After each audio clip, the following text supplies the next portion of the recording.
ସମର୍ପଣ କ'ଣ? ଏହା ହେଉଛି ନିଜକୁ, ନିଜର ଅହଙ୍କାରକୁ, ନିଜର ଓ ଭୟ ସନ୍ଦେହକୁ ଭଗବାନଙ୍କୁ ଦେଇଦେବା। କେବଳ ପ୍ରାର୍ଥନା ନୁହେଁ, ଏହା ହେଉଛି ହୃଦୟର ସତ୍ୟତାରେ ନିଜକୁ ସମର୍ପଣ କରିବା। ଦ୍ୱାପର ଯୁଗରେ ପାଣ୍ଡବମାନେ ନିର୍ବାସନରେ ଥିଲେ।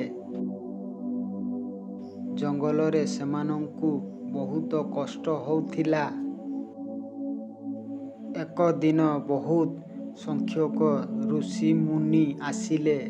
ତାଙ୍କୁ ସେବା କରିବାକୁ ପଡ଼ିଲା। କିନ୍ତୁ ଜଙ୍ଗଲରେ ଖାଇବା ପାଇଁ କିଛି ନଥିଲା। ଦ୍ରୌପଦୀ ଦୁଃଖିତ ହେଲେ। ସେ କୃଷ୍ଣଙ୍କୁ ସ୍ମରଣ କଲେ, ହେ ମାଧବ, ତମେ ହିଁ ଆମର ରକ୍ଷକ। ଆମେ ନିଜରୁ କିଛି କରିପାରୁନାହୁଁ। ମୋତେ ବଞ୍ଚାଇବ।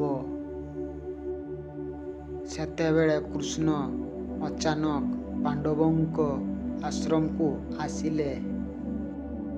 ସେ ହସି କହିଲେ, ଦ୍ରୌପଦୀ, ମୋତେ କିଛି ଖାଇବାକୁ ଦିଅ। ଦ୍ରୌପଦୀ ଅସ୍ତବ୍ୟସ୍ତ, ପ୍ରଭୁ, ଆମ ପାଖରେ କିଛି ନାହିଁ। କୃଷ୍ଣ କହିଲେ, ଦେଖ ତଳାରେ କିଛି ଅଛି କି? ଦ୍ରୌପଦୀ ଯାଇ ତଳାରେ ଖୋଜିଲେ। ମାତ୍ର ଏକ ଧାନର କଣି ସବୁ ଜିନିଷରୁ ଅବଶିଷ୍ଟ। ସେ କହିଲେ, ଏହାର କ'ଣ ହେବ ପ୍ରଭୁ? କୃଷ୍ଣ ହସିଲେ। ସେହି କଣିକୁ ନେଇ ନିଜ ମୁହଁରେ ପକାଇଲେ। ଏହାର ସହିତ ସମସ୍ତ ବ୍ରହ୍ମାଣ୍ଡ ପୂର୍ଣ୍ଣ ହୋଇଗଲା।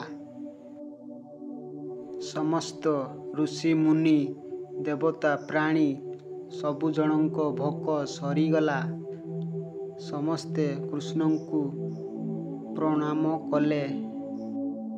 ଦ୍ରୌପଦୀଙ୍କୁ ଯେତେବେଳେ କୌଣସି ଉପାୟ ଦିଶିଲାନି, ସେ ପୂର୍ଣ୍ଣ ସମର୍ପଣରେ କୃଷ୍ଣଙ୍କୁ ଡାକିଲେ।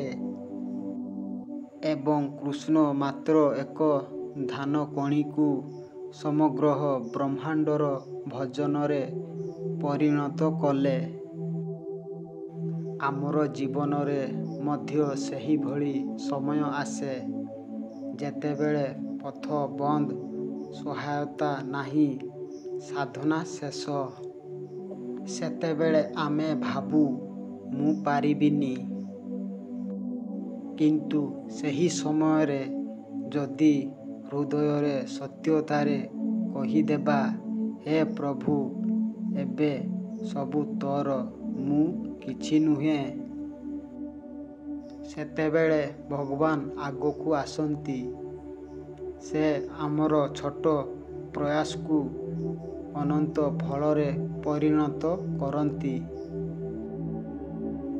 ସେଇଥିପାଇଁ କୁହାଯାଇଛି, ଯେତେବେଳେ ମନୁଷ୍ୟ ନିଜକୁ ଭଗବାନଙ୍କୁ ସମର୍ପଣ କରେ, ଭଗବାନ ତାଙ୍କୁ ସବୁଠାରୁ ବଡ଼ ଶକ୍ତି ଦିଅନ୍ତି।